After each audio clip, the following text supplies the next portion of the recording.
సంతానలేమికి breast క్యాన్సర్కి ఏమైనా సంబంధం ఉందా? ఈ మధ్య కాలంలో మన దేశంలో దాదాపుగా 1,00,000 మంది మహిళల్లో నుంచి 30-40 మంది స్త్రీలలో బ్రెస్ట్ క్యాన్సర్ అనేది డిటెక్ట్ అవుతోంది. గర్భధారణ అలాగే బ్రెస్ట్ ఫీడింగ్ అనేది బ్రెస్ట్ క్యాన్సర్ రిస్క్ ని తగ్గించుకోవడానికి చాలా వరకు ఉపయోగపడుతుంది.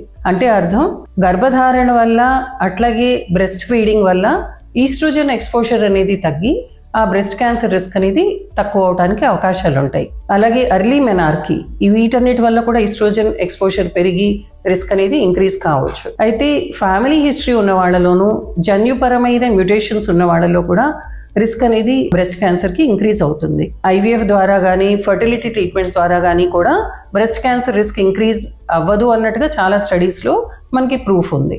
మరి గర్భధారణ వల్ల బ్రెస్ట్ క్యాన్సర్ రిస్క్ ఇంక్రీజ్ అవుతుందని బ్రెస్ట్ ఫీడింగ్ వల్ల రిస్క్ ఇంక్రీజ్ అవుతుందనేది అది అపోహ మాత్రమే. సో దీనివల్ల ఇన్ఫ్యాక్ట్ మనకి బ్రెస్ట్ క్యాన్సర్ రిస్క్ చాలా వరకు తగ్గించుకోవచ్చు.